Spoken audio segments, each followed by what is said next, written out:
fontaine a jailli de manière spectaculaire quand le tombeau s'est ouvert et le tombeau est vide et Jésus est ressuscité.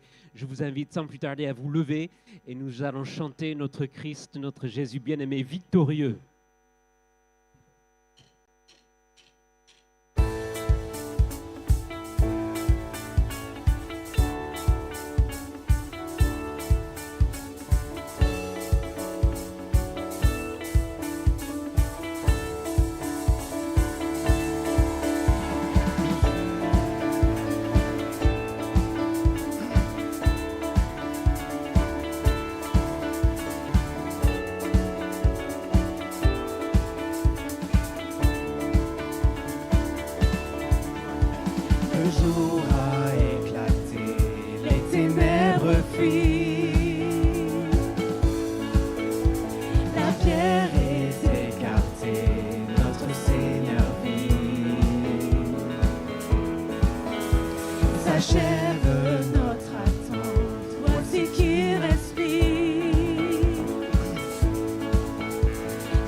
Tout a changé, en vainqueur il s'est relevé.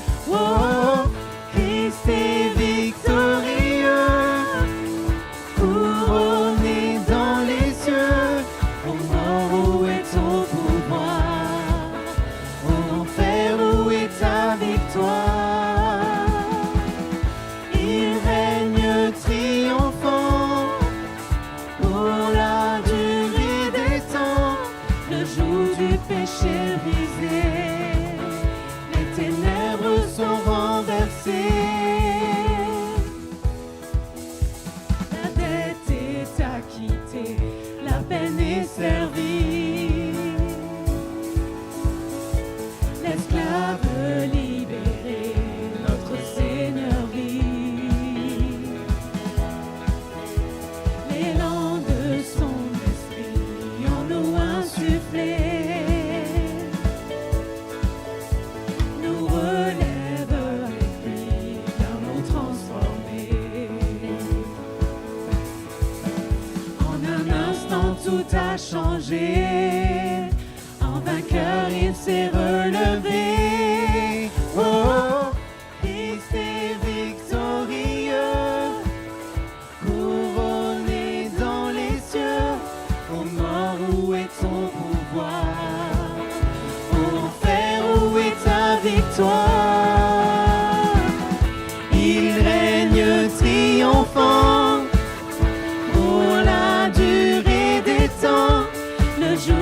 péché brisé, les ténèbres sont renversées.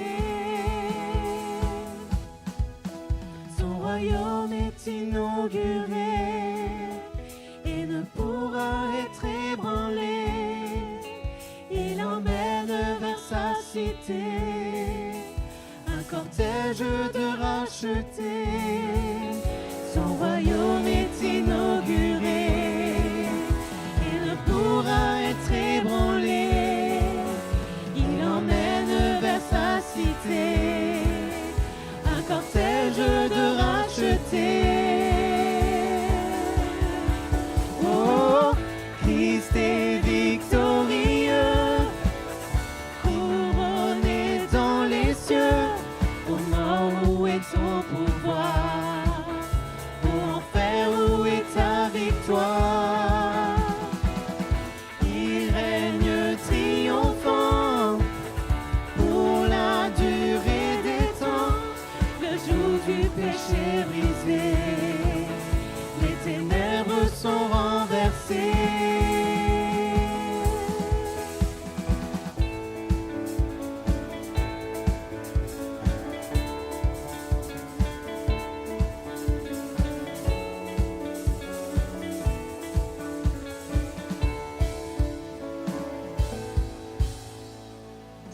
C'est glorieux de vous entendre chanter. Vous pouvez vous asseoir quelques instants. Bonjour à tous, bienvenue. Je m'appelle Samuel, je suis l'un des pasteurs de cette église et j'ai beaucoup de joie à me retrouver ce matin avec vous pour chanter ces vérités. Si vous nous rendez visite ce matin de passage, ou si vous avez été invité par les amis, par la famille, nous sommes très contents de pouvoir vous accueillir. Soyez les bienvenus. Vous savez peut-être, mais notre église est en chantier avec ce projet d'agrandissement. Et dans le cadre des travaux récemment, il a fallu examiner les fondements, les fondations, donc creuser les dalles pour savoir ce qui soutiennent l'église. Et ce matin, nous pouvons faire pareil avec notre foi. Et si vous creusez aux fondements, aux fondations d'une église, vous avez intérêt de trouver la résurrection de Jésus-Christ, la vérité de la résurrection. C'est vraiment la base de notre foi. C'est ce que nous célébrons ce matin ensemble. Tant que notre église est bâtie sur cette vérité, tout est possible. Et pour vous aussi, si votre vie est bâtie sur cette vérité, eh bien, aucun problème dans votre vie n'a de solution, n'a pas de solution. Jésus est ressuscité. C'est la fondation la plus solide. Nos vies ne sauront être ébranlées comme nous venons de chanter si Jésus est ressuscité. Alors avec cette vérité, je vous invite à vous incliner avec moi dans la prière pour louer, adorer notre Dieu et notre Sauveur Jésus-Christ. Seigneur, ce matin, oui, nous sommes dans la joie et nous te louons, nous te remercions pour la vie.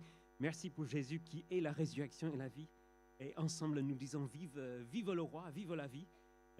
Nous te louons parce que la mort et tous ses amis, tout ce cortège sont vaincus en Jésus-Christ. Et nous te remercions, nous te louons car tu as tenu parole, tu as tenu tes promesses faites des siècles auparavant. Nous pensons à cette promesse comme celle du psaume 118. La pierre qu'ont rejetée ceux qui bâtissaient est devenue la principale de l'angle. Et nous te louons ce que nos vies peuvent être bâties sur cette pierre angulaire, cette pierre de fondation. Et nous te remercions. Te remercions car toute vie, toute église qui est fondée sur cette vérité est victorieuse, inébranlable grâce à Jésus. Nos vies ne sont pas des châteaux de cartes, ne sont pas des châteaux de sable, mais solides, inébranlables. Et nous te louons. Nous te louons car nous faisons partie de cette peuple, cette chorale de la Nouvelle Jérusalem ce matin, ton peuple réuni à travers tous les temps et tous les lieux pour chanter, louer Jésus-Christ ressuscité. Et nous voulons ajouter nos voix et nos cœurs aussi. Nous te remercions. Nous te louons car grâce à la résurrection, rien ne peut arrêter le progrès de l'Évangile et de ton Église, ni les armées, ni la cavalerie romaine, ni les empires, ni l'incrédulité des cœurs, ni les troubles du temps présent. La résurrection nous garantit la victoire et nous te louons. Te loue car cette bonne nouvelle peut encore transformer et révolutionner des vies aujourd'hui. Je te prie que ce soit le cas, que tu le fasses ce matin dans nos cœurs. À toi la gloire pour l'éternité. Amen. Je vous invite à vous lever en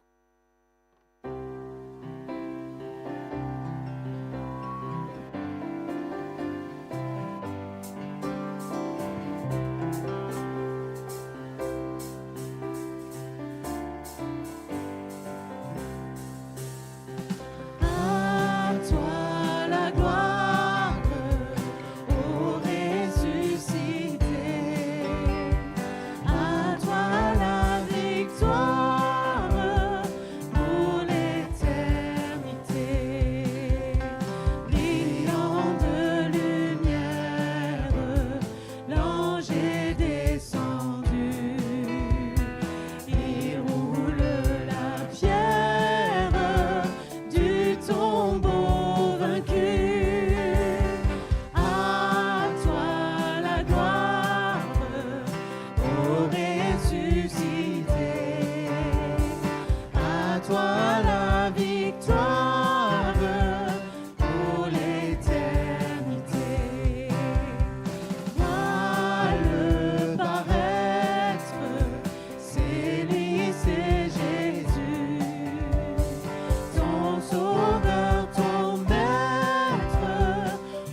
soutien, ma vie et ma gloire. Non, je ne crains rien. À toi la gloire, ô ressuscité. À toi la victoire pour l'éternité.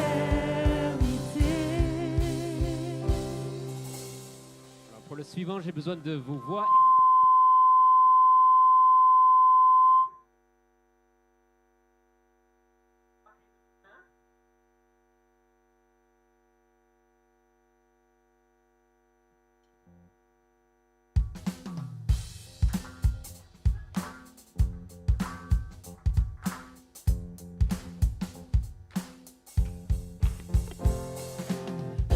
Parmi les morts, cherchez les vivants. Jésus est ressuscité. Comme la lumière du soleil levant, Jésus est ressuscité. Alléluia, Jésus est ressuscité. Que la terre entière cherche la vérité. Jésus est ressuscité.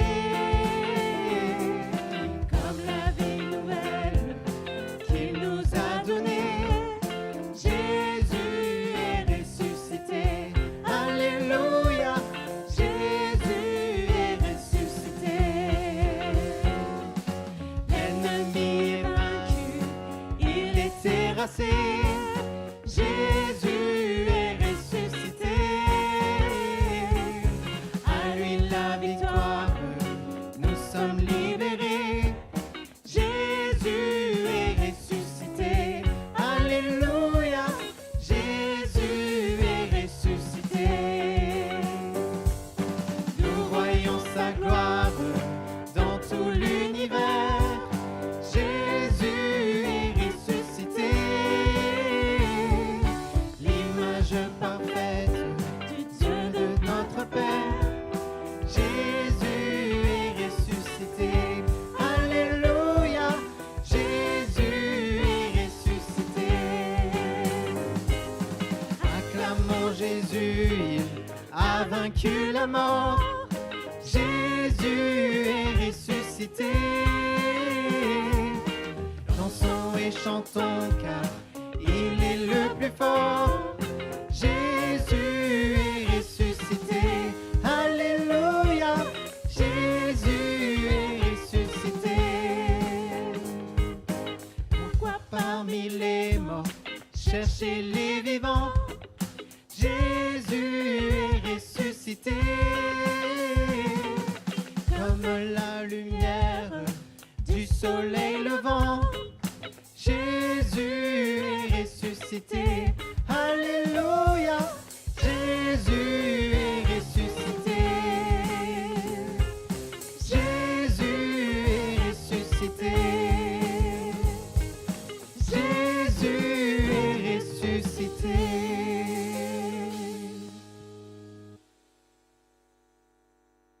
Et nous chantons cette assurance, cette espérance que nous avons en Jésus.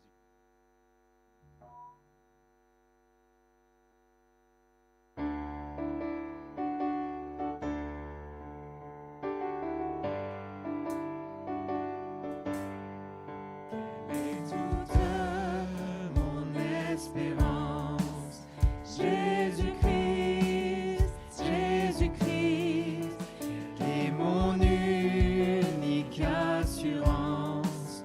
Corps et âme, je suis à lui, qui de mes jours conduit le cours, fait casser des saints tout concours, et qui me gardera toujours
je chante Alléluia, que je vive ou que je meure, j'appartiens à mon Sauveur. Que je vive ou que je meure, j'appartiens à mon Sauveur. Vous pouvez prendre place. Et nous écoutons à présent une lecture tirée de l'évangile de Luc.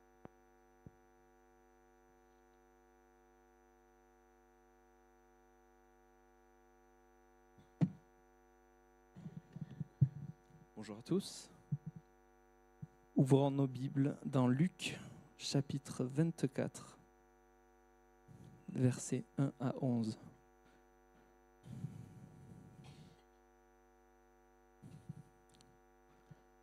Le dimanche, elles se rendirent au tombeau de grand matin, avec quelques autres, en apportant les aromates qu'elles avaient préparés. Elles découvrirent que la pierre avait été roulée devant le tombeau. Elles entrèrent, mais elles ne trouvèrent pas le corps de Jésus. Comme elles ne savaient que penser de cela, voici que 2 hommes leur apparurent, habillés de vêtements resplendissants. Saisies de frayeur, elles tenaient le visage baissé vers le sol. Les hommes leur dirent : « Pourquoi chercher parmi les morts celui qui est vivant ? Il n'est pas ici, il est ressuscité. Souvenez-vous de ce qu'il vous a dit lorsqu'il était encore en Galilée. Il faut que le Fils de l'homme soit livré entre les mains des pécheurs, qu'il soit crucifié et qu'il ressuscite le 3e jour. » Elles se souvinrent alors des paroles de Jésus. À leur retour du tombeau, elles annoncèrent tout cela aux 11 et à tous les autres. Celles qui racontèrent cela aux apôtres étaient Marie de Magdala, Jeanne, Marie, la mère de Jacques, et les autres femmes qui étaient avec elles.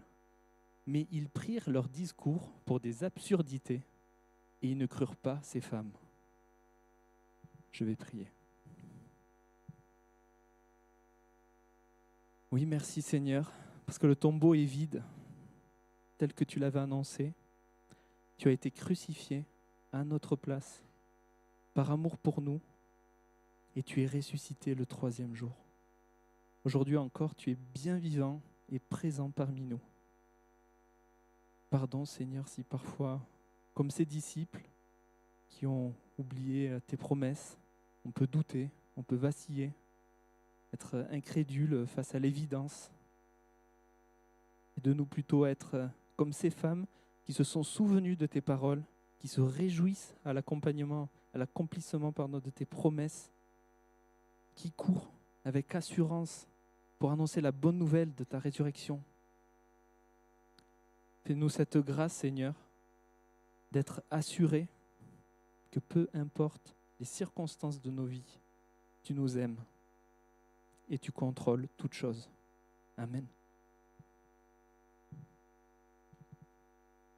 Suite à cela, nous pouvons nous lever et chanter encore comment Jésus est notre roc et notre rédempteur, fidèle à ses promesses. Même si nous avons des fois du mal à croire ce qu'il dit, il reste fidèle pour nous. Chantons.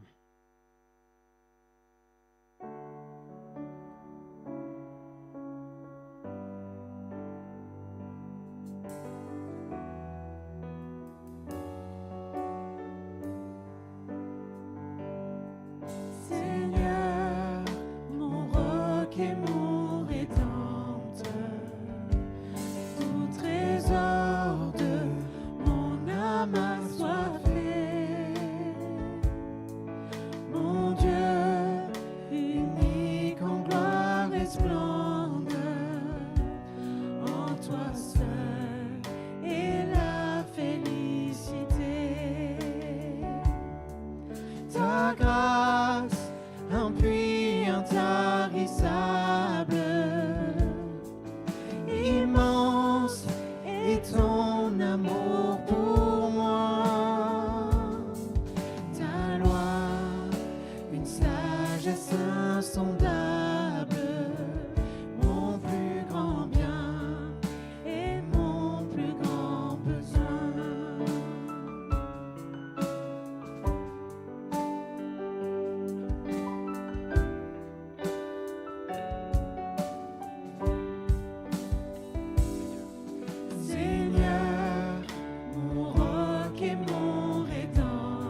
l'épreuve abonde, mon seul abri est ta fidélité.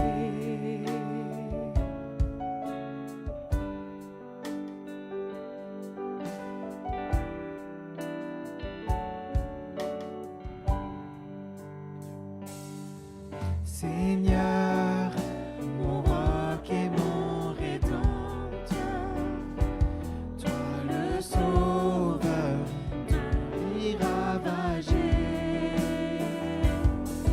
tu prends ma place de malfaiteur.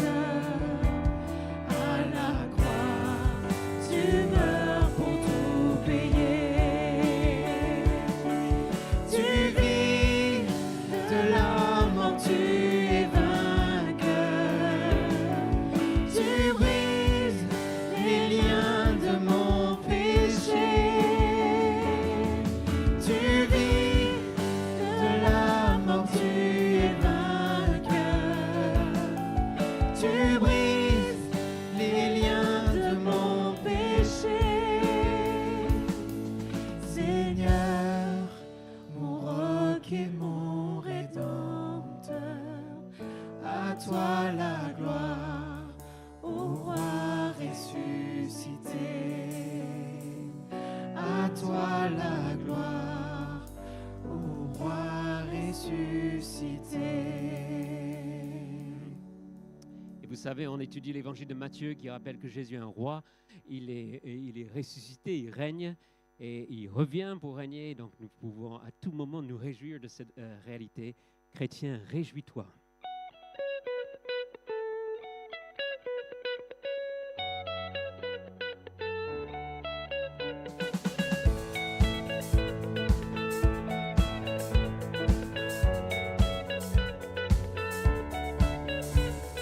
Tiens, réjouis-toi, tressaille d'allégresse, car ton Sauveur est roi. Regarde à lui sans cesse, en son amour. Chrétien, réjouis-toi, réjouis-toi toujours.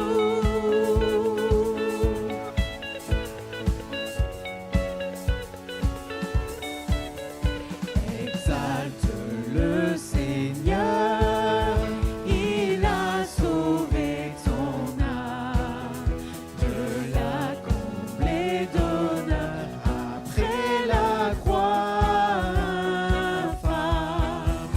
En son amour, chrétien, réjouis-toi, réjouis-toi toujours.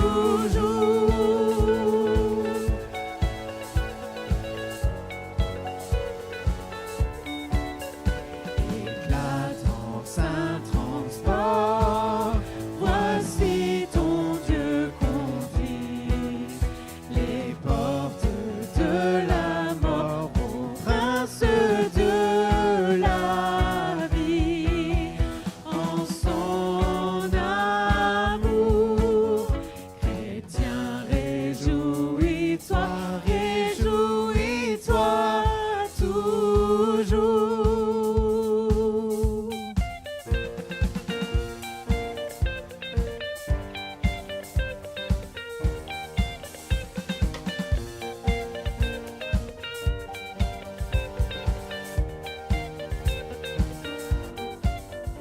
Espère, adore et crois, Jésus seul est le maître. Au loin déjà je vois sa gloire enfin paraître. En son amour, chrétien, réjouis-toi, réjouis-toi toujours.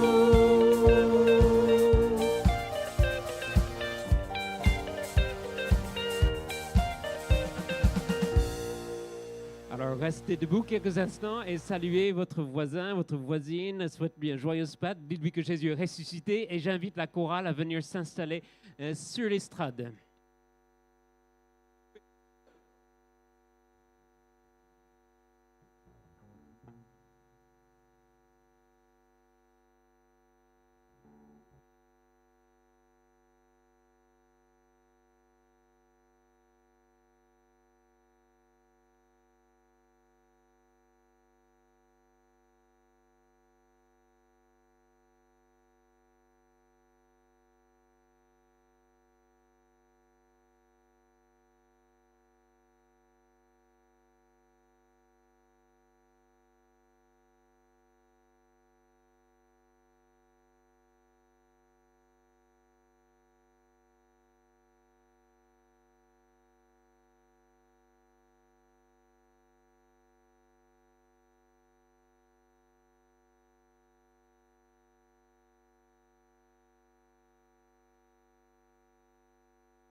Voilà, vous pouvez reprendre vos places.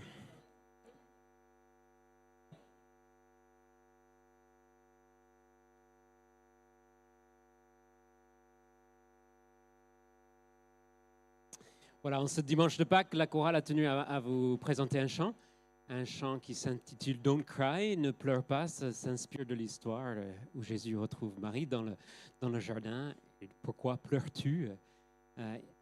Elle pense que Jésus est mort et que sa vie est dans une situation triste, mais la résurrection va tout changer. Donc c'est un appel pour nous tous aussi. Dans cette vie, il y aura encore des sujets de pleurs, mais nous sommes convaincus que grâce à la résurrection, en fait, toutes ces pleurs un jour vont s'arrêter. Il va essuyer nos larmes. Donc l'appel, ne pleure pas, il est vivant.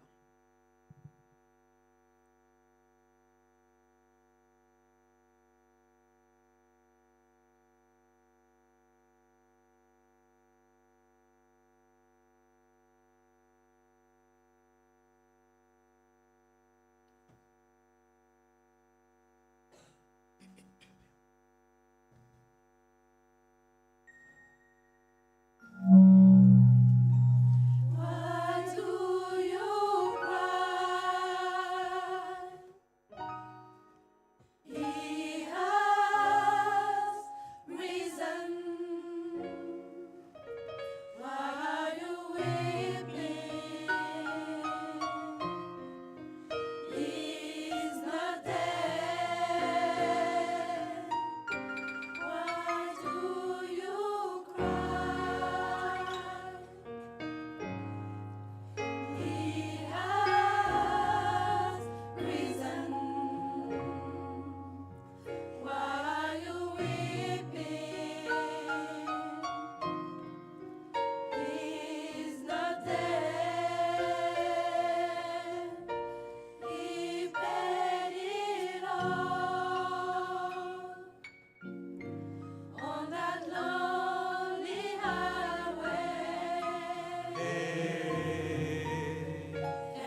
Merci beaucoup à la chorale Kumbaya et votre soutien.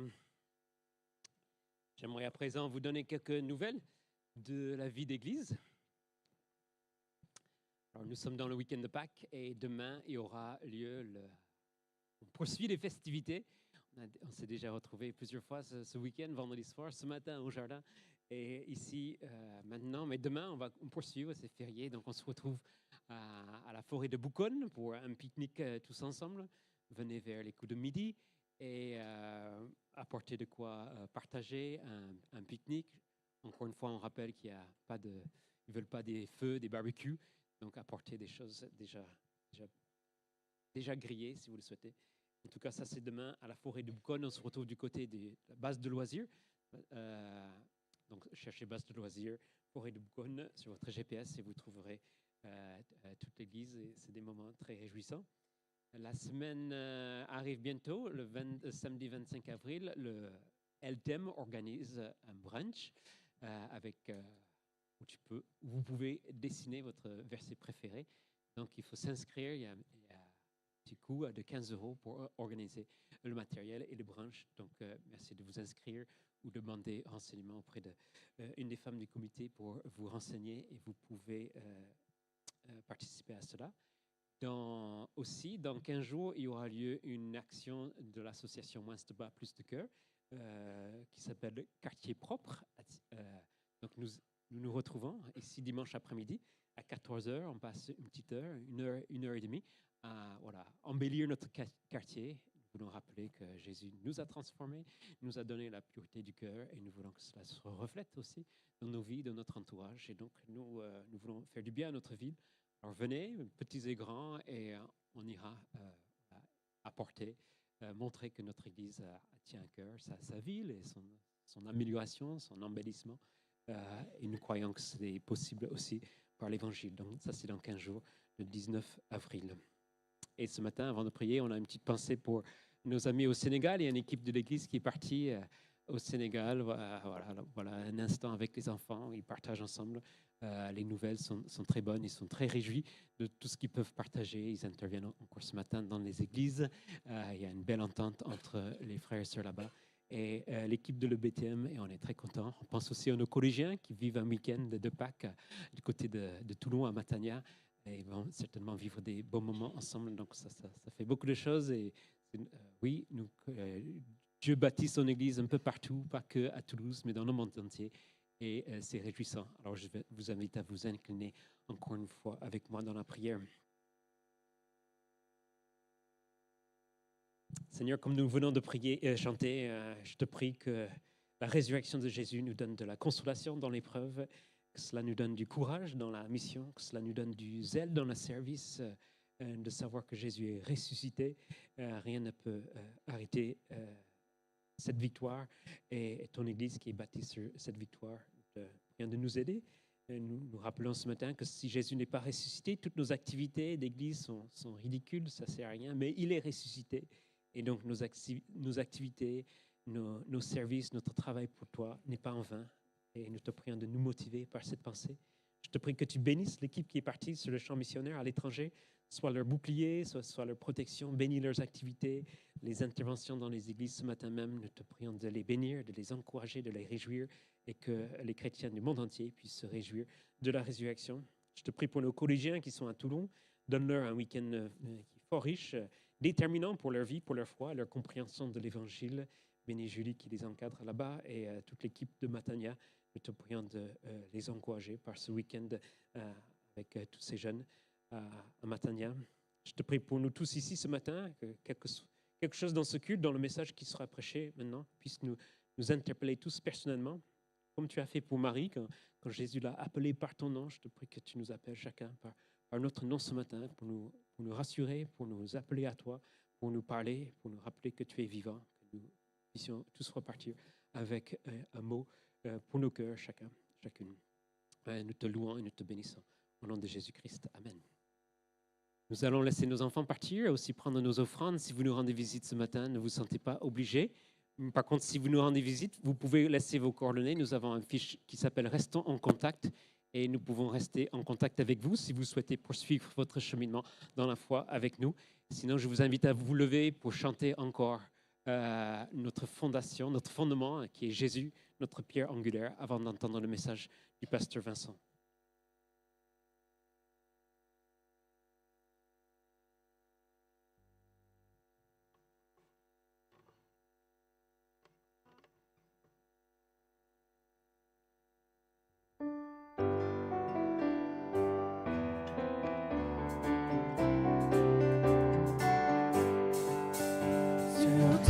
Dieu,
pouvez vous asseoir.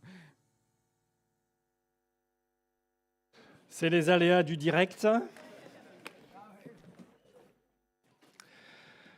Très heureux d'être avec vous ce matin pour célébrer cette résurrection de notre Seigneur Jésus-Christ. Si vous êtes des habitués, vous savez qu'on étudie l'évangile de Matthieu depuis déjà quelques mois. Et c'est la dernière, cette fois-ci, avant une pause, et après on va reprendre. Donc on est arrivé seulement au chapitre 16, et je vous invite à ouvrir vos Bibles, chapitre 16, on va lire les versets 13 à 23. Dans ces versets, on va lire la première mention de la résurrection de notre Seigneur Jésus-Christ par sa bouche lui-même, l'annonce de sa résurrection. Je lis chapitre 16, versets 13 à 23.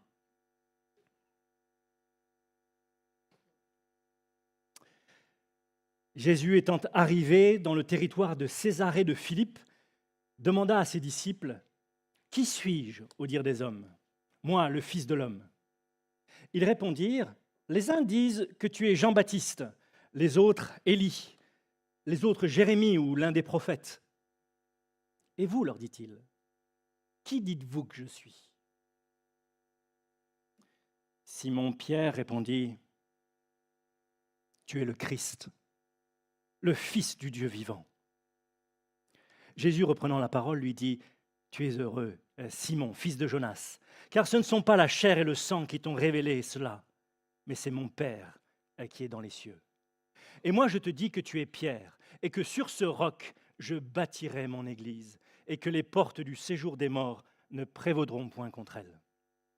Je te donnerai les clés du royaume des cieux, et ce que tu lieras sur la terre sera lié dans les cieux, et ce que tu délieras sur la terre sera délié dans les cieux. » Alors il recommanda aux disciples de ne dire à personne qu'il était le Christ.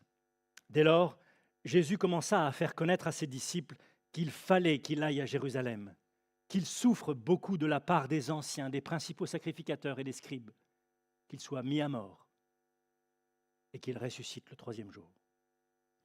Pierre, l'ayant pris à part, se mit à le reprendre et dit: « À Dieu ne plaise, Seigneur, cela ne t'arrivera pas. » Mais Jésus, se retournant, dit à Pierre: « Arrière de moi, Satan, tu mets en scandale, car tes pensées ne sont pas les pensées de Dieu, mais celles des hommes. » Prions Dieu.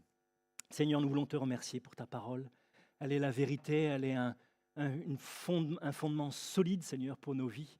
On prie pour que tu nous éclaires encore sur ta personne, sur ton œuvre, et puis sur la mission que tu nous as confiée. En Jésus-Christ, je te prie. Amen. On arrive donc au tournant un peu de l'évangile de Matthieu, mais dans tous les évangiles synoptiques, on trouve un peu cette même construction. Depuis maintenant à peu près 2 ans et demi, Jésus progresse vers cet instant. Jusqu'à présent, Matthieu, l'auteur de l'Évangile, nous a rapporté la naissance miraculeuse du roi et les principes de son royaume. Il nous a dit qu'il enseignait, non pas comme les scribes, mais avec une autorité naturelle. Il déjouait également les plans et les ruses de ses ennemis, avec une sagesse déconcertante. Et puis, il proposait des paraboles qui marquaient le cœur des foules. Il a également, Matthieu, rapporté l'autorité et la puissance du roi, une puissance qui s'étendait sur tout domaine, sur les démons, mais aussi sur les éléments de la terre. Il calmait les eaux, il parlait au vent et le vent se taisait. Et puis, il a montré son autorité sur la maladie, sur l'infirmité, sur la mort elle-même. À présent, il pose la question à laquelle tout être humain doit répondre: qui suis-je? Qui suis-je? Qui dites-vous que je suis? La réponse à cette question est cruciale. Notre destinée éternelle en dépend. Les chefs religieux, les scribes, les pharisiens, voient en Jésus une menace pour leur système religieux et ils sont déterminés à le faire mourir. Les réponses des hommes sont plutôt élogieuses. Il nous est dit que certains pensent que c'est Jean-Baptiste, d'autres Élie, d'autres encore Jérémie ou l'un des prophètes. Aujourd'hui encore, les réponses des hommes sont plutôt sympathiques, parfois admiratives, très souvent respectueuses. C'est un enseignant plein de sagesse, c'est un modèle d'amour et de compassion, mais sans jamais reconnaître sa divinité et sa seigneurie. Mais si vous avez suivi attentivement l'étude de l'évangile de Matthieu, vous ne pouvez pas arriver à cette conclusion. C'est à présent à ses disciples de répondre. Un seul de ces miracles aurait suffi définitivement pour établir qu'il est véritablement Jésus le Messie. Mais il a multiplié ces miracles sans cesse, afin d'établir fermement son identité dans chacune de nos vies, dans chacun de nos cœurs. Comme d'habitude, c'est Pierre qui se fait porte-parole des autres. Au verset 16, il dit « Tu es le Christ ». C'est-à-dire tu es le Messie. Tu es celui qui est annoncé, celui qui devait venir. Tu es celui qui doit libérer son peuple.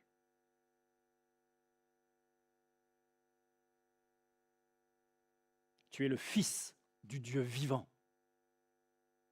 Mais voyez-vous, l'image que les Juifs ont du Messie est celle d'un puissant qui viendrait conquérir et régner, et puis aussi délivrer son peuple de ses ennemis et établir un royaume de justice sur la terre, et cela pour toujours. Mais Jésus refuse d'utiliser sa puissance miraculeuse pour s'opposer à l'oppresseur romain. Alors le doute commence à s'immiscer dans la pensée de ses disciples. Est-ce qu'il est véritablement le Messie ? Même Jean-Baptiste est troublé par cela. Il dit, est-ce que tu es bien celui qui doit venir ? Ou devons-nous en entendre un autre ? Aussi, quand Pierre répond avec conviction, tu es le Christ, le Fils du Dieu vivant. Alors Jésus ajoute, tu es heureux, Simon, fils de Jonas, car ce ne sont pas la chair et le sang qui t'ont révélé ces choses, mais mon Père qui est dans les cieux. Et Jésus va utiliser, après cela, 3 images. Volontairement, il va utiliser des choses qui vont frapper nos esprits. Il joue avec les mots pour enseigner de manière vivante et profonde que la foi en lui, c'est le fondement, comme on vient de le chanter, c'est le fondement, la fondation pour son Église. Et puis sa résurrection brise toutes les barrières. Et puis il ouvre l'accès au royaume à tous ceux qui croient. Et ça a vraiment fonctionné, ces images, les pierres, les portes, les clés, à tel point que, encore aujourd'hui, ça discute sur qu'est-ce que c'est que ces pierres, qu'est-ce que c'est que ces portes, qu'est-ce que c'est que ces clés. Et je vous propose de regarder cela ensemble assez rapidement. Tout d'abord, les pierres. Au verset 18, il dit « Et moi, je te dis que tu es Pierre », ça c'est la première pierre, « et que sur cette pierre, est-ce Pierre ou une autre pierre, je bâtirai mon église. » Jésus fait ici un jeu de mots qui a fait couler tellement d'encre. Et en fait, le jeu de mots, c'est que le nom de Pierre, Pétros, c'est le même mot pour une pierre, Pétra. Et donc, il va utiliser ce jeu de mots pour parler de la fondation, ce qui est indispensable à saisir pour nous. C'est le point crucial ici pour ce passage, et c'est là où va basculer l'Évangile. Certains pensent que ce rocher est Jésus lui-même, Comme Pierre l'atteste plus tard dans sa première épître, au chapitre 2, versets 5 à 8, il dit, c'est Jésus la fondation. D'autres estiment qu'il s'agit de Pierre lui-même, comme représentant des apôtres, et d'une certaine manière, c'est assez juste, parce qu'il est l'un des fondements de l'Église. En Éphésiens chapitre 2, verset 20, l'apôtre Paul dit « Vous avez été édifiés sur le fondement des apôtres et des prophètes, Jésus-Christ lui-même étant la pierre angulaire. » Pierre ne se présente jamais comme le fondement unique, c'est Jésus la pierre, il le reconnaît tout le temps, mais il est un de ces fondements sur lesquels l'Église va pouvoir se construire. Il s'inscrit parmi les autres croyants construits sur Jésus-Christ. Si l'Église catholique romaine n'avait pas abusé de ce passage pour faire de Pierre le premier pape et établir son infaillibilité, les protestants seraient beaucoup plus enclins à accepter ce point de vue. D'ailleurs, l'infaillibilité de Pierre commencerait assez mal avec les paroles de Jésus à son adresse qu'on vient de lire au verset 23. « Arrière de moi, Satan, tu mets en scandale, tes pensées ne sont que des pensées humaines, ce ne sont pas les pensées de Dieu. » Ça disqualifie quand même. Pour d'autres encore, ce rocher, c'est Pierre, mais dans cette confession qu'il fait, en tant que confesseur que Jésus est Dieu et le Messie. Le contexte immédiat de ce passage est la confession de Pierre. Tout porte autour de ça. Jésus leur invite à prendre position. Qui dites-vous que je suis? Et puis, il dit à Pierre que ce n'est pas la chair et le sang qui lui ont révélé ces choses, mais le Père céleste lui-même qui a révélé ces choses à l'apôtre Pierre. Et puis au verset 20 encore, cette confession que Jésus veut que ses disciples gardent secrète. Il dit, n'en parlez à personne. C'est encore cette confession. Et donc le roc correspondrait naturellement à cette vérité révélée à Pierre. Jésus est le Messie. Et au fond, tout l'Évangile, jusqu'au chapitre 16, nous amène à être convaincus de cela.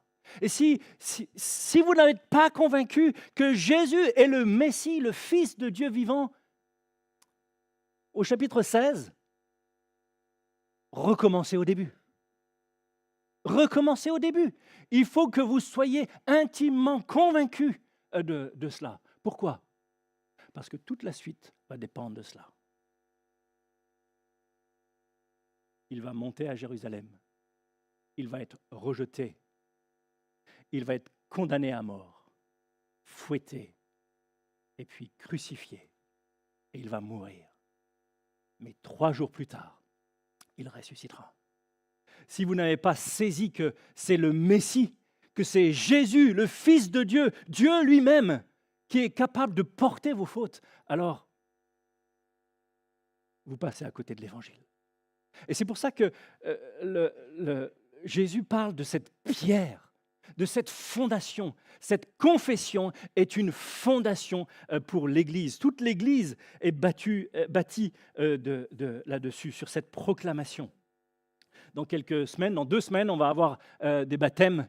Et le baptême, c'est le témoignage que l'on a cru en Jésus comme sauveur. Et puis, c'est notre incorporation à l'Église, en fait, l'Église locale. Et la question qu'on va poser, c'est « Crois-tu que Jésus est le Fils de Dieu? Crois-tu qu'il est mort pour tes péchés? Crois-tu qu'il est ressuscité d'entre les morts ?» Et le baptême, c'est l'illustration de toute cette vérité de l'Évangile. Les premiers chrétiens étaient persécutés et ils se reconnaissaient en tissant dans leurs vêtements ou en dessinant dans leur maison un poisson, un ictus en grec. Pourquoi ils ont choisi ce... Et encore aujourd'hui, on colle derrière nos voitures des poissons. Ça signifie ictus, c'est un acrostiche qui signifie Jesus, Christos, Theo, Ouios, Soter, c'est-à-dire Jésus-Christ, Fils de Dieu, Sauveur. Et ça, c'est C'est le socle de notre foi. C'est là-dessus que repose le christianisme. Et vous, qui dites-vous que je suis? Le christianisme débute dans votre vie par une réponse personnelle à cette question. Et Jésus ajoute au verset 17 que Pierre est heureux ou béni. Et c'est aussi ce que vous êtes si vous faites la même confession. Reconnaître que Jésus-Christ est le Fils de Dieu ne vient pas d'une compréhension humaine. Vous avez remarqué, il dit « Tu es heureux, fils de Jonas ». Il le ramène à ce qu'il est véritablement. C'est un homme, un descendant de Jonas. Mais il lui dit « C'est mon Père qui est dans les cieux qui t'a révélé ces choses ». Pour percevoir cette beauté, cette gloire, l'excellence de Dieu de manière vivante et personnelle, nous avons besoin de véritablement être éclairés, de comprendre qui est Jésus.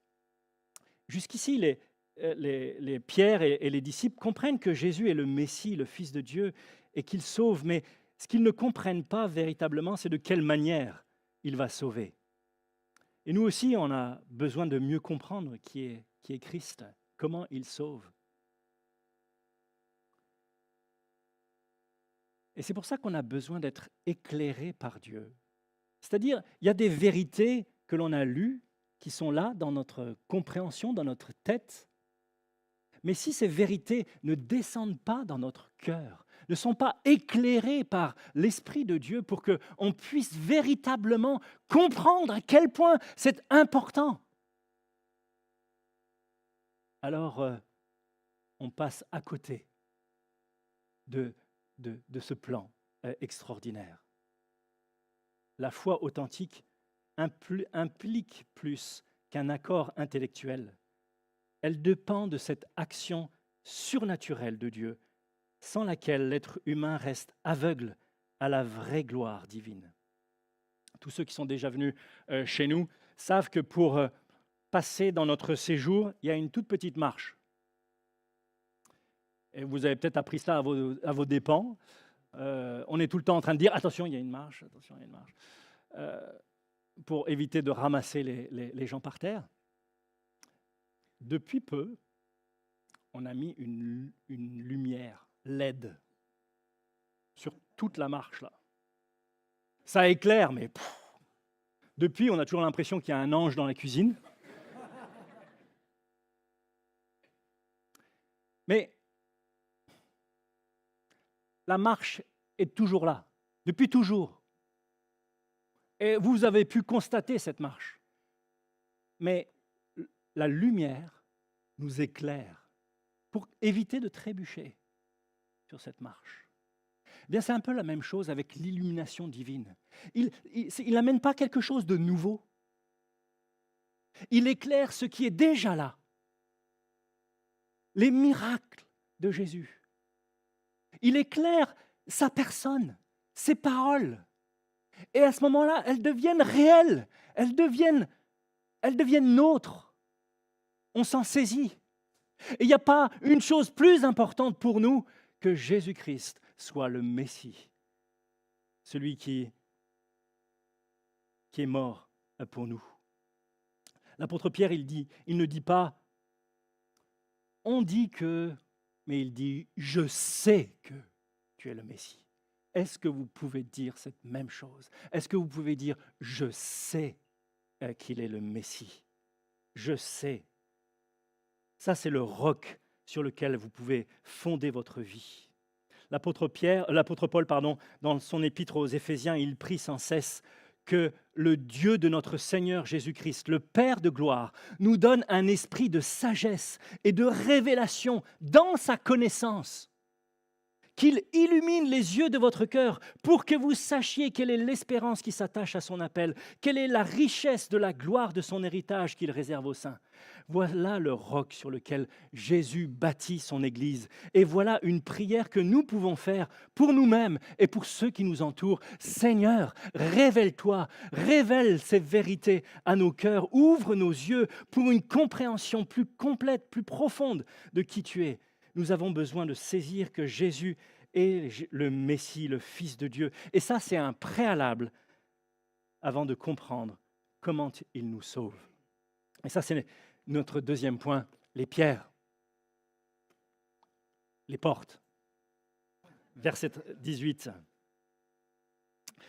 On donne souvent aux portes du séjour des morts le sens des forces sataniques qui s'attaquent à l'Église de Jésus-Christ.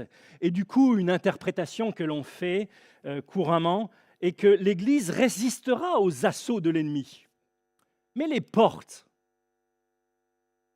ce ne sont pas des armes de guerre offensives.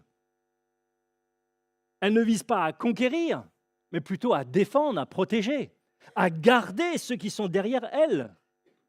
Et ici, ce sont les portes du séjour des morts. Le Hadès en grec, le Sheol en hébreu. Ce n'est pas l'enfer, mais c'est le séjour où les morts se retrouvent. Jésus, il choisit une image ici surprenante. Il ne dit pas « mon Église survivra aux attaques ».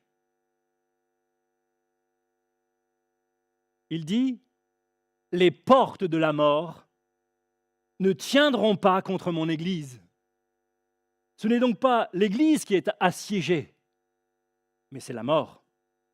L'Église n'est pas une communauté qui essaie de tenir bon dans un monde qui lui est hostile. C'est une force qui avance contre ce qui semblait invincible, à savoir la mort.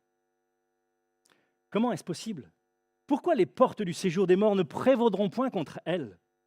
Mais parce que Jésus lui-même est entré dans le tombeau. Il est entré dans le séjour des morts. Il a été enfermé, littéralement, la pierre a été roulée devant le tombeau. Et pendant un moment, tout semblait perdu. Pendant un moment, les disciples ont pensé, c'est fini. Tout s'est écroulé. Nos espoirs sont déçus. Les portes du séjour des morts se sont refermées sur lui. Et ça, c'est le constat des disciples d'Emmaüs qu'on a en Luc chapitre 24. Mais au troisième jour, oh quel jour! La pierre a été roulée. Jésus est sorti vivant du tombeau. Les liens de la mort n'ont pas pu le retenir. Par sa résurrection, il a brisé les portes de l'intérieur. Et ça, c'est le point central. Voilà la bonne nouvelle, l'Évangile. Jésus a traversé la mort pour nous. Il a brisé les portes de la mort de sorte que celui qui croit en Jésus le Messie, qui a donné sa vie en rançon pour nos fautes, il est passé de la mort à la vie. La mort n'a plus de pouvoir sur lui. Elle ne peut plus nous retenir. Et Pâques, c'est la preuve. La pierre roulée n'est pas juste un miracle, c'est une déclaration. Les portes ont cédé. Parce qu'il vit, nous vivrons aussi. Parce que Jésus-Christ est la tête et que la tête est dans la gloire éternelle, alors le corps que nous sommes finira dans la gloire éternelle. Les portes du séjour des morts ne pourront pas nous résister. On va tous passer par là, normalement. Mais les portes sont vaincues. Elles ont cédé. La mort ne vous retiendra pas si vous êtes en Jésus-Christ. Vous allez vivre éternellement avec lui. Quelle précieuse vérité. Et si Jésus a vaincu la mort, alors tout ce qui est dans nos vies et qui ressemble à la mort pourrait reprendre vie. Qu'est-ce qui, dans ta vie, ressemble à ces portes? Est-ce que c'est une une culpabilité qui te tient enfermé, une peur qui te paralyse, peut-être la peur des hommes, la peur de la mort. Est-ce une addiction qui te contrôle?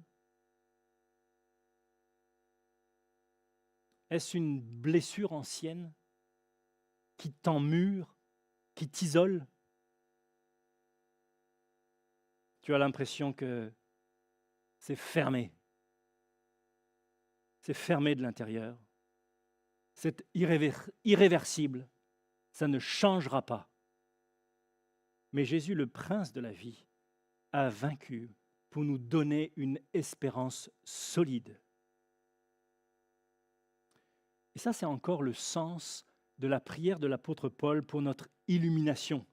Il prie toujours, juste après, en Éphésiens chapitre 1, versets 19 et 20, afin que nous comprenions, écoutez cela, quelle est envers nous qui croyons l'infinie grandeur de sa puissance, se manifestant avec efficacité par la vertu de sa force.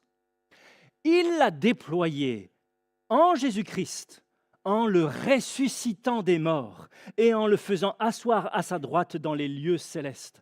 C'est-à-dire que la puissance déployée pour ressusciter Jésus-Christ d'entre les morts est celle que Dieu veut déployer pour transformer nos vies. Il ne va peut-être pas changer vos circonstances, mais il va changer vos cœurs. La vérité de la résurrection va transformer vos cœurs et vous faire porter beaucoup de fruits au sein même de ces souffrances. Comme après un hiver où tout a gelé, et puis on voit apparaître la vie qui apporte la joie. Voyez-vous, les portes ont cédé définitivement. Et puis enfin, regardons les clés. Au verset 19, Pierre reçoit les clés du royaume des cieux. Les clés, c'est une autorité, en fait. Pierre reçoit le pouvoir d'offrir l'accès au royaume. Comment? Eh bien, par la prédication de l'Évangile. Cela contraste avec les religieux de son époque. En Matthieu 23, verset 13, il est écrit que, c'est Jésus qui parle, il dit « Malheur à vous, scribes et pharisiens hypocrites, parce que vous fermez aux hommes le royaume des cieux, parce que vous n'y entrez pas vous-même et vous n'y laissez pas entrer ceux qui veulent y entrer. » Ils étaient, eux, censés, en tant que chefs religieux, guider les gens vers Dieu. Mais en réalité, ils empêchent l'accès au royaume. Et comment ils le font? Mais en imposant des règles humaines lourdes, en rejetant la justice de Dieu simplement par la foi et en mettant l'accent sur l'extérieur plutôt que le cœur. Mais dans les Actes des Apôtres, on voit l'apôtre Pierre qui est le premier à prêcher le message de l'Évangile aux Juifs, en Actes chapitre 2, lors de la Pentecôte, aux Samaritains, des demi-juifs, si je peux dire, en Actes chapitre 8, et puis aux non-juifs, au chapitre 10 des Actes des Apôtres, avec Corneille, ce centenier romain. Dieu utilise l'apôtre Pierre pour ouvrir les portes du royaume en prêchant le même évangile à tout type d'hommes pour établir une seule Église, un nouveau peuple de rachetés. Cette autorité, elle s'est étendue à tous ceux qui sont appelés à proclamer l'Évangile. On pense bien entendu à l'apôtre Paul, mais au fond, à nous tous qui avons reçu ce commandement d'aller et de faire de toutes les nations des disciples. C'est notre privilège. C'est notre privilège de faire connaître le roi ressuscité, sa victoire sur la mort, le pardon des péchés, la vie éternelle à tout homme pécheur qui croit.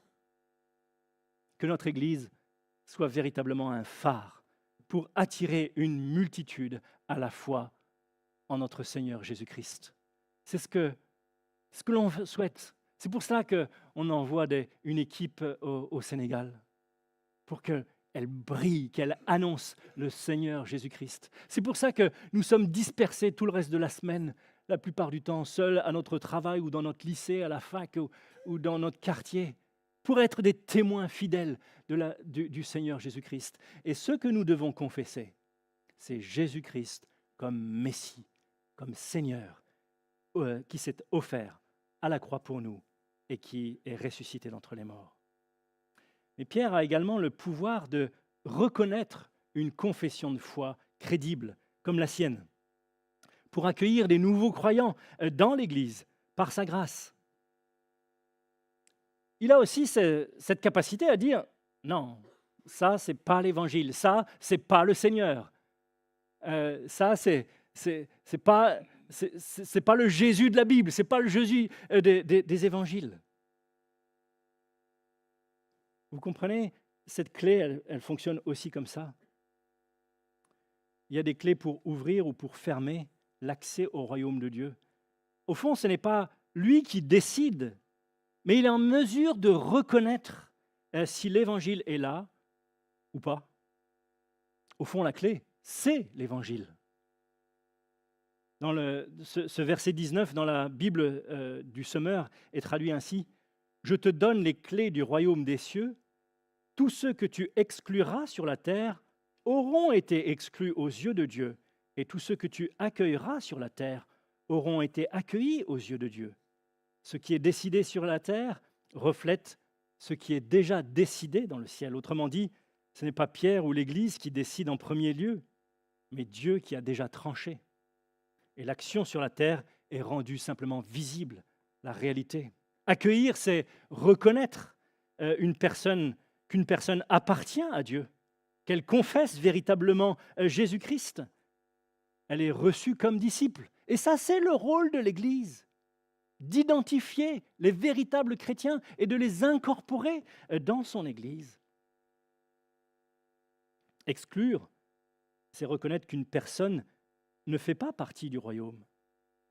Elle rejette encore l'Évangile en refusant de reconnaître son péché et en mettant sa confiance en autre chose qu'en Jésus-Christ. On retrouve cette même expression, tu déliras, en Matthieu chapitre 18, dans les chapitres qui suivent, versets 17 et 18. Et ici, c'est l'Église, l'assemblée locale, qui a autorité d'accueillir ou d'exclure un de ses membres vivant dans une désobéissance flagrante, en fonction de sa manière à répondre à l'Évangile par la repentance ou la foi. Vous voyez, l'Église a ce pouvoir d'examiner une vie, de dire « Mon frère, ma sœur, tu ne vis pas comme un chrétien. » Et c'est quelque chose de difficile pour l'Église, mais elle a besoin de confronter cela.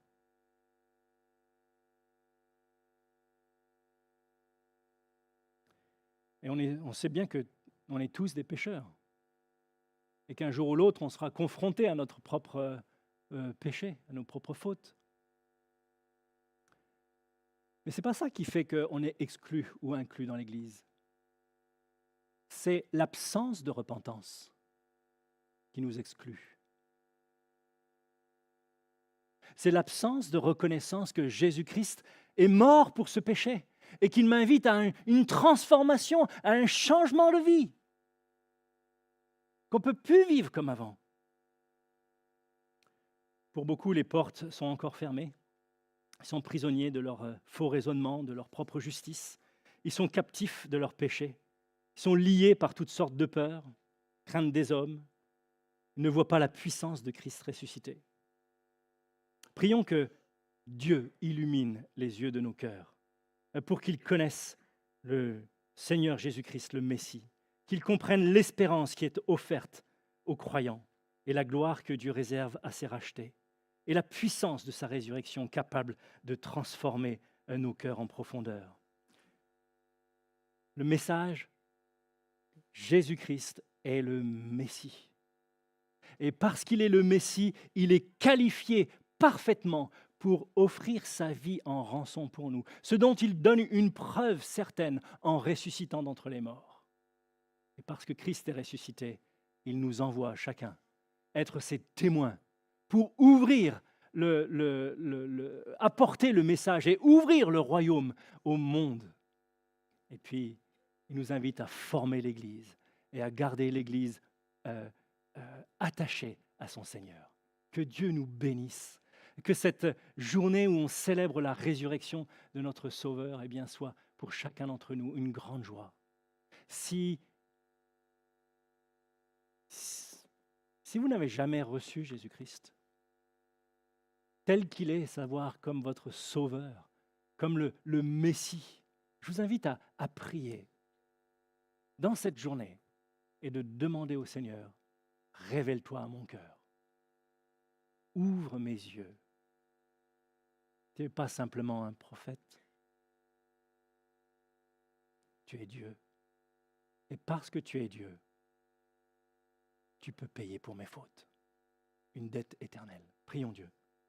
Seigneur notre Dieu, nous voulons nous réjouir, Seigneur, de ce que tu nous as aimés à un point incroyable, Seigneur, de sorte que tu as quitté ta gloire, tu es venu sur la terre, tu t'es fait homme, parfaitement Dieu. Tu as pu t'offrir en sacrifice, toi le seul juste, le parfait, pour que nos péchés soient effacés, pour que notre dette incommensurable soit payée. Il fallait que tu nous réconcilies. Et Seigneur, je prie pour que personne ici ne se prive d'un si grand salut, mais qu'au contraire, nous puissions chacun saisir cette vérité et nous réjouir, Seigneur, de ce que tu es vivant, de ce que l'on peut te parler, de ce que l'on peut vivre avec toi, de ce que l'on peut marcher à tes côtés. Merci pour ce culte que nous pouvons t'offrir, Seigneur, qu'il te soit agréable, que nos vies te soient agréables tout entières. Seigneur, je prie pour ce matin pour des personnes qui n'ont peut-être pas encore saisi ces choses. Je prie pour que tu illumines les yeux de leur cœur, pour saisir les choses qui sont déjà là, sous leurs yeux. Je le demande par Jésus-Christ. Amen. Amen. Que Dieu vous bénisse.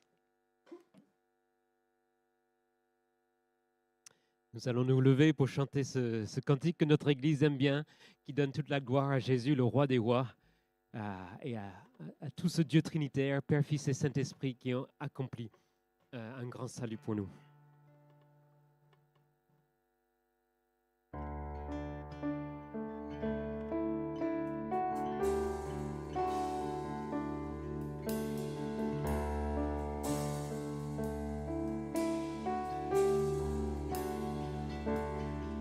Enchaînés dans la misère, nous étions sans espoir, quand un rayon de lumière éclaira notre nuit noire.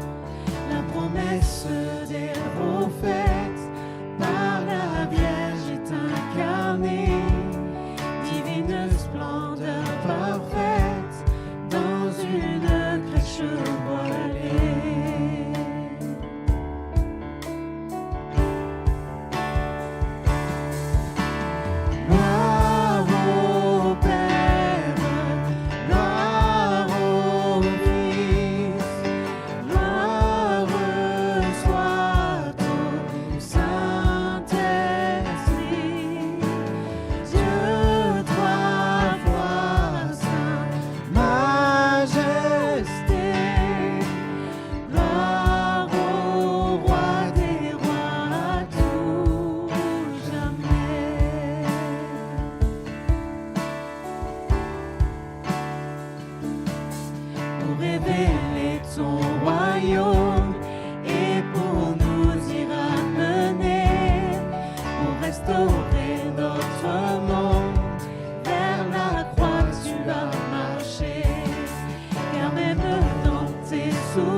Pour ton Père, à ta gloire, ô Rédempteur.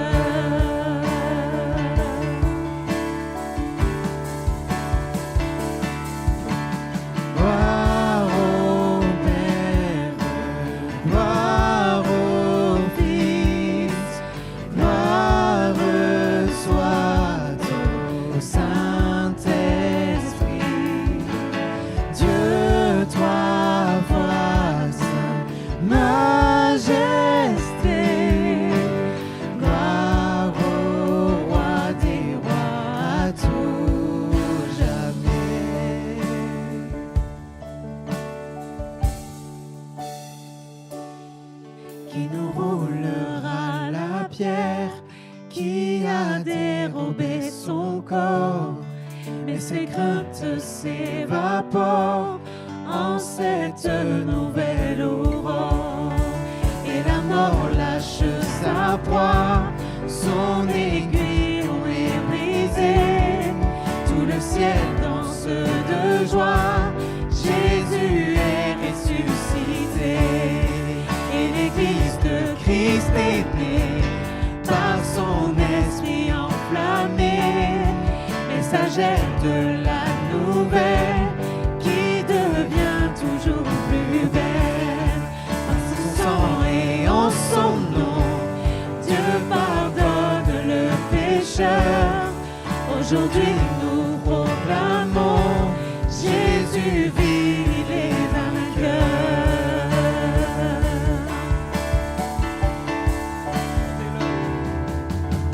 Gloire au Père, gloire au Fils, gloire soit au Saint-Esprit. Dieu trois fois saint, majesté. Gloire au roi des rois à tout jamais.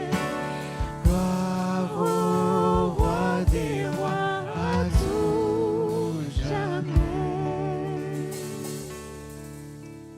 Alléluia. Si vous voulez que des gens prient pour vous ou avec vous pour faire connaissance avec ce roi, pour lui faire de votre roi, il y a une équipe qui vous attend dans la salle de prière. Sinon, je vous souhaite une joyeuse Pâques à tous. On se retrouve demain à la forêt de Bouconne. Il est ressuscité. Il est vraiment ressuscité.